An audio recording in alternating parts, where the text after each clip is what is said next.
फिर से रिपीट कर रहा हूँ, डूबता वही है जिसे तैरना आता है, वो नहीं डूबता जिसे तैरना नहीं आता। पता जब चलता है जब अपनी दुकान पर बैठता है और कस्टमर का इंतजार करता रहता है कि कस्टमर आएगा आएगा आएगा, आज ही निकल आएगा, उसके यार दोस्त आएंगे, रिश्तेदार आएंगे, मगर कोई नहीं आता, मुंह फेर के सब निकल जाते हैं। यार अपनी दुकान है, माल ले आएंगे, 2-4 लाख रुपए का रख देंगे, दुकान में भर देंगे, कस्टमर आएंगे, सब माल होगा, दिखाना शुरू कर देंगे, मगर वे क्या गलती करते हैं, ऐसा होता है जो ओवर कॉन्फिडेंस में ये समझते हमें तो बहुत नॉलेज है, हम तो दुकान को ठसा भर देंगे, वे भी डूब जाते हैं। क्यों? दोस्तों नमस्कार, आपका स्वागत है आज की खास वीडियो में। बहुत दिनों के बाद मैं आपसे रूबरू हो रहा हूँ, बहुत दिनों के बाद आपके कमेंट्स को वीडियो के जरिए से आप तक पहुँचा रहा हूँ। दोस्तों आप सब जानते हैं कि जो कमेंट्स आप लोग हमारी वीडियो के नीचे करते हैं, उन्हीं कमेंट्स की वीडियो बना करके हम लाते हैं। जो कमेंट्स हमें लगता है कि ये कमेंट्स आप सबके लिए बेनिफिशियल होगा, इसके ऊपर वीडियो बनाकर हमें लानी चाहिए। तो आज की वीडियो में हमने एक कमेंट्स को वीडियो के रूप में ढाला है। कमेंट्स आया था कि सर हम कपड़े की दुकान खोलना चाहते हैं मगर हमें नॉलेज नहीं है, क्या हमारी दुकान चलेगी? देखिए आप नोट कीजिएगा इस कमेंट्स को, इस क्वेश्चन को कि हम कपड़े की दुकान खोलना चाहते हैं मगर नॉलेज नहीं है, क्या हमारी दुकान चलेगी? तो दोस्तों मैं आपको 101% बता सकता हूं कि जिसको नॉलेज नहीं है दुकान ही उसकी चलती है।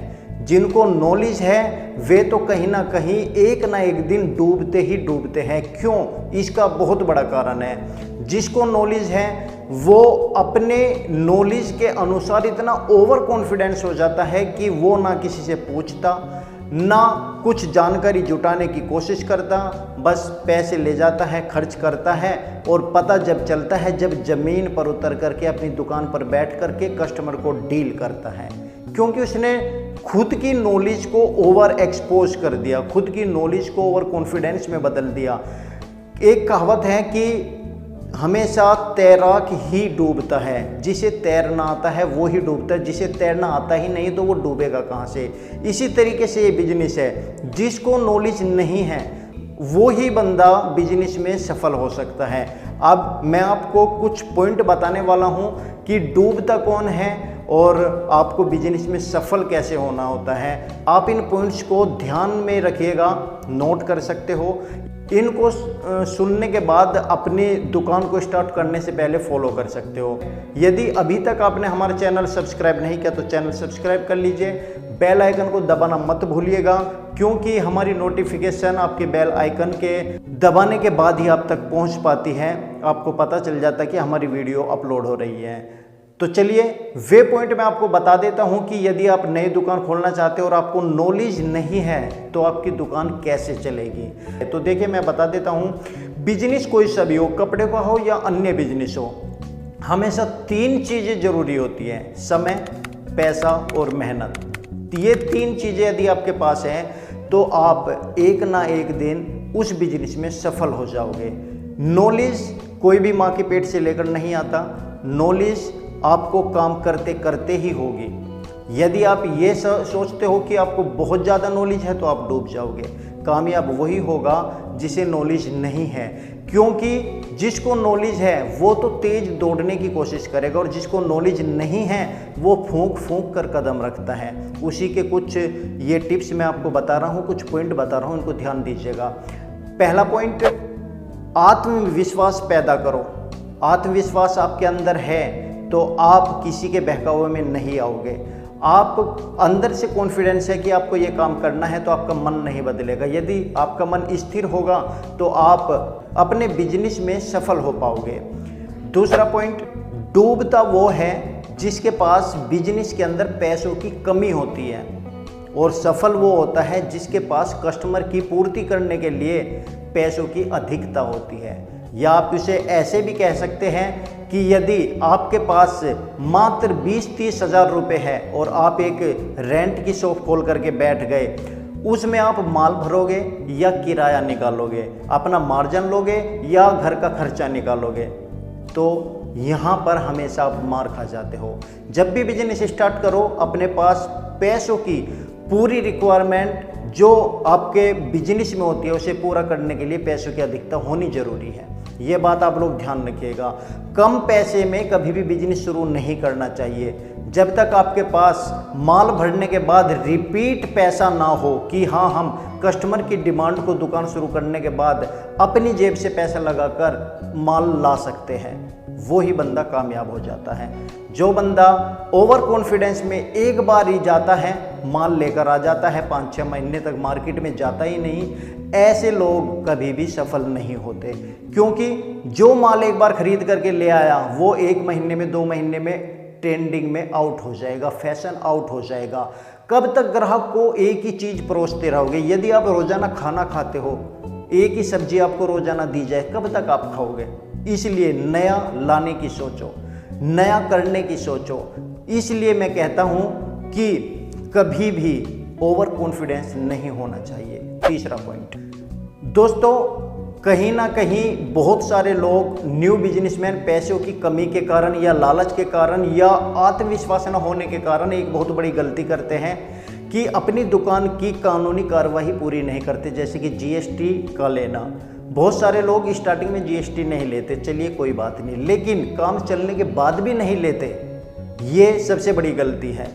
यदि आप बाहर से माल ला रहे हो, अपने राज्य से दूसरे राज्य से माल ला रहे हो और आपको पुलिस ने पकड़ लिया, किसी ऑफिसर ने पकड़ लिया कि बाहर से जो माल ला रहे हो उसकी जीएसटी आपके पास है या नहीं है, तो आप क्या जवाब दोगे? आपका माल भी फंसेगा, आपका जो पैसा वो भी बर्बाद और आप भी बर्बाद हो जाओगे। इसलिए जीएसटी आपको बनवा लेनी चाहिए यदि आपको लाइफ टाइम बिजनेस करना है। तो लीगल कार्यवाही आपकी पूरी होनी चाहिए। यदि आपने शॉप रेंट पे ले रखी है तो रेंट एग्रीमेंट होना चाहिए, उसके साथ साथ में जीएसटी भी होनी चाहिए। यदि आपकी अपनी शॉप है तो नगर पालिका से भी आपका एक रजिस्ट्रेशन होता है, वो रजिस्ट्रेशन होना चाहिए और साथ में जीएसटी होनी चाहिए यदि आपको लाइफ टाइम जुड़ना है, लाइफ टाइम अपने बिजनेस को बढ़ाना है। नेक्स्ट पॉइंट, बहुत सारे लोग ओवर कॉन्फिडेंस में इतने हो जाते हैं कि नहीं मैं तो जहाँ पर बैठूंगा वहीं पर दुकान चलनी शुरू हो जाएगी। मेरे तो इतने सारे यार दोस्त हैं, इतने सारे रिश्तेदार हैं, जहाँ भी मैं दुकान खोलूंगा वहीं पर आने शुरू हो जाएंगे। मगर ये गलत धारणा है। कोई रिश्तेदार, कोई भी दोस्त दुकान खोलने के बाद आपकी दुकान पर नहीं आएगा। ये मेरा एक्सपीरियंस आपको बता रहा है। आपको सही जगह का चुनाव करना पड़ेगा। और जो फूंक फूंक के कदम रखते हैं, जिनको नॉलेज नहीं है, खास तौर पे वे सुन लीजिए, मार्केट के अंदर दुकान ढूंढने की कोशिश करें, मार्केट के अंदर दुकान ले, आप सफल हो जाओगे। ये सबसे बड़ी और सबसे पहली बिजनेस के अंदर रिक्वायरमेंट है कि सही जगह का चुनाव आपका होना चाहिए। ओवर कॉन्फिडेंस में इधर उधर कहीं भी दुकान नहीं खोलनी चाहिए। दोस्तों, हमेशा अपनी दुकान में भरपूर माल होना चाहिए, यानी कि पर्याप्त माल होना चाहिए जितनी रिक्वायरमेंट है। रिक्वायरमेंट से ज़्यादा होगा तो वो भी नुकसानदायक है, क्योंकि सारा माल एकदम से नहीं बिकता। जिनके पास पैसा होता है, जो ओवर कॉन्फिडेंस में ये समझते हमें तो बहुत नॉलेज है, हम तो दुकान को ठस भर देंगे, वे भी डूब जाते हैं। क्यों? क्योंकि वे माल इकट्ठा ले आते हैं, एक ही डिजाइन में गड्ढे के गड्ढे ले आते हैं। कस्टमर को कब तक परोसोगे? कस्टमर बोर हो जाएगा, आपकी दुकान पर आना छोड़ देगा, क्योंकि उसे लगेगा ये तो कुछ नया लाता ही नहीं। इसलिए पर्याप्त माल अपनी दुकान में रखो और एक रूटीन बनाओ कि आपको हर सप्ताह या हर 15वें दिन अपनी दुकान में कस्टमर के मुताबिक माल लेकर आना ही आना है, तब आप लोग कामयाब होगे। इस तरीके से अपने स्टॉक को मेंटेन और रूटीन में लाना जरूरी है। नेक्स्ट स्टेप, अब ये स्टेप ये पॉइंट बहुत ज़रूरी है। बहुत सारे पैसे वाले लोग क्या करते हैं कि यार अपनी दुकान है, माल ले आएंगे, 2-4 लाख रुपए का रख देंगे, दुकान में भर देंगे, कस्टमर आएंगे, सब माल होगा, दिखाना शुरू कर देंगे। मगर वे क्या गलती करते हैं, पूरा माल लाते हैं, ऐसे कैसी दुकान में उड़ेल देते हैं। ना कोई साफ सफाई है, ना कोई सुंदरता है, ना कोई अच्छी तरीके से उसे लगाया जाता है। मैंने बहुत सारे दुकानदार देखे हैं ओवर कॉन्फिडेंस में मारे जाते हैं। मैंने कहा ना कि जो लोग ओवर कॉन्फिडेंस में हैं, जो लोग नॉलेज अपने आप को मानते हैं कि हाँ हमसे ज़्यादा नॉलेज नहीं है, जो तैराक है वही डूबता है। जिसको नॉलेज नहीं है वो तो बेचारा थोड़ा थोड़ा माल करके लाएगा, जब तक उस पर तैरना नहीं आएगा तब तक फूंक फूंक के कदम रखेगा। तो यहाँ पर आपको अपनी दुकान की सजावट का ध्यान रखना है। यदि कोई ग्राहक आपके पास आ रहा है तो आपको उस माल को ढूंढने की ज़रूरत ना पड़े। जैसे कचरे में माल पड़ा होता है ऐसे दुकान में ना भरे, अच्छी तरीके से लगाए और जितना भी माल आपके पास होता है वो सारा माल कस्टमर को एक साथ ना दिखाए। थोड़ा थोड़ा माल लगाए जिससे कि कस्टमर को रूटीन में लाया जा सके। कुछ माल अपना गोदाउन में रखो या एक तरफ रखे, सारा माल कस्टमर के सामने खोलने की ज़रूरत नहीं है।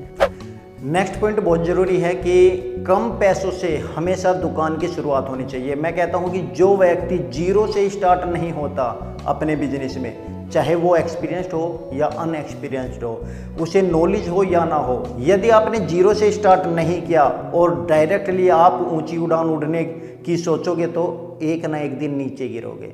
यदि आपने जीरो से स्टार्ट किया तो आपको स्टेप बाय स्टेप एक्सपीरियंस होता जाएगा, आपको जानकारी होती जाएगी और आपका कम पैसा इन्वेस्ट होगा। आपके पास यदि 2 लाख रुपए है तो आप 2 लाख रुपए खर्च मत करो पहली ही खरीदारी पर, आप उसमें से 60-70 हज़ार रुपये खर्च करो। स्टेप बाय स्टेप चलो, कस्टमर क्या मांगता है, रिक्वायरमेंट क्या है, इस तरीके से आप आगे बढ़ते जाओ। इसलिए कम पैसों में अपना बिजनेस शुरू करने की कोशिश करो। बस रिपीट के लिए आपके पास पैसा होना चाहिए, आप एक सफल बिजनेसमैन बन जाओगे, कभी डूबोगे नहीं। नेक्स्ट पॉइंट, बहुत सारे लोग शर्माते हैं कि हमें तो नॉलेज है, हमारे तो पास पैसा है, हम तो जहाँ पर भी बैठेंगे वहीं दुकान शुरू हो जाएगी, लोग हमारे पीछे आएंगे, मार्केट में सबसे सस्ता देंगे। मगर ऐसा होता नहीं है। पता जब चलता है जब अपनी दुकान पर बैठता है और कस्टमर का इंतज़ार करता रहता है कि कस्टमर आएगा आएगा आएगा, आज ही निकल आएगा, उसके यार दोस्त आएंगे, रिश्तेदार आएंगे, मगर कोई नहीं आता, मुँह फेर के सब निकल जाते हैं। दोस्तों, दूसरे से सीखो जो उस लाइन में है, जो बिजनेस आप कर रहे हैं उस बिजनेस में पहले से जो है उससे जानकारी लो कि कैसे मार्केटिंग होती है, कैसे बेचा जाता है, माल कहाँ से लाया जाता है, कैसे हम बेचे, कितना मार्जिन रखे, तब आप लोग सफल हो पाओगे। जो लोग अपने ओवर कॉन्फिडेंस में ये सोचते हैं कि हमें तो किसी से पूछना नहीं है, हमारे तो पास पैसे हैं, एडवर्टाइजिंग कर देंगे, दुकान पर इतना सस्ता बेच देंगे, वो लोग कभी कामयाब नहीं होते। क्योंकि कहीं ना कहीं फ्यूचर में उनको वो जो सीख दूसरों से मिलनी चाहिए वो कहीं ना कहीं उनकी अड़चन बन जाती है, फिर ग्राहक टूटने लगता है। इसलिए दूसरों से भी सीखो कि जो आपके पहले से फील्ड में है, आपसे ज़्यादा ही नॉलेज उन लोगों को होगी। तो ये पॉइंट बहुत इम्पोर्टेंट है, शर्माओ मत। जो फील्ड में आपसे पहले है उनसे जानकारी लेने की कोशिश करो, भले ही आपको कितनी भी जानकारी हो। नेक्स्ट पॉइंट दोस्तों, एक पॉइंट बहुत ज़रूरी है बिजनेस को बड़ा करने के लिए। देखिए, हर कोई बिजनेस स्टार्ट होता है शुरू से, और ऐसा कोई बिजनेस नहीं है जब आपने स्टार्ट किया तो कस्टमर आने शुरू ना हुए। कस्टमर आते हैं, मगर उनको पकड़ के बैठना, उनको बार बार रिपीट होने के लिए मजबूर करना, ये किसी पे नहीं आता। और ये काम कराता है डिस्काउंट। डिस्काउंट देना सीखो अपने बिजनेस में। जब तक आप पे डिस्काउंट देना नहीं आएगा, लोगों को ऑफर देना नहीं आएगा, तब तक आपसे लोग रिपीट नहीं होंगे, लोग बार बार नहीं आएंगे। अपने प्रोडक्ट की क्वालिटी पर फोकस करो, अपने व्यवहारिकता पर फोकस करो। जब तक आपके पास, देखिए, बिजनेस शुरू करने के लिए आपको पता है समय, मेहनत और पैसा 3 चीज़ लगते हैं, लेकिन बिजनेस को चलाने के लिए आपकी व्यवहारिकता लगती है, आपकी क्वालिटी लगती है और आपका ऑफर, आपका डिस्काउंट, अट्रैक्शन क्या देते हो आप कस्टमर को। 3 चीज़ें चलाने के लिए होती है। जब आप इन 3 चीज़ों को फॉलो करोगे माल लाने के लिए और 3 चीज़ों को फॉलो करोगे बिजनेस को चलाने के लिए, तो आप निश्चित रूप से एक सफल बिजनेसमैन बन जाओगे। दोस्तों, उम्मीद करता हूं कि जिस व्यक्ति ने ये क्वेश्चन किया, इस क्वेश्चन के माध्यम से जो वीडियो हमने सर्च करके बनाई है आप लोगों के लिए, वो बहुत सारे न्यू बिजनेसमैन को मोटिवेट करेगी। उनको लगेगा कि बिल्कुल ये ही होना चाहिए बिजनेस शुरू करने से पहले और बिजनेस शुरू करने के बाद। दोस्तों, ये वीडियो स्पेशल जिस लोगों को नॉलेज नहीं है, जो समझते हैं कि हमें नॉलेज नहीं है, दुकान खोलनी है, दुकान चलेगी या नहीं चलेगी, तो उनके लिए सीधा सा एक मेरा उत्तर है कि दुकान 101% चलेगी यदि आपको नॉलेज नहीं है। यदि आप समझते हो आपको नॉलेज नहीं है तो दुकान चलेगी, और यदि समझते हो कि हमें तो बहुत नॉलेज है, तो आप कहीं ना कहीं डूब जाओगे। याद रखना, फिर से रिपीट कर रहा हूँ, डूबता वही है जिसे तैरना आता है, वो नहीं डूबता जिसे तैरना नहीं आता। तो उम्मीद करता हूँ वीडियो पसंद आई होगी। वीडियो को लाइक, शेयर, चैनल को सब्सक्राइब कीजिए, घंटे को बटन को दबाना मत भूलिएगा। नमस्कार, थैंक यू सो मच हमारी वीडियो देखने के लिए। राम राम।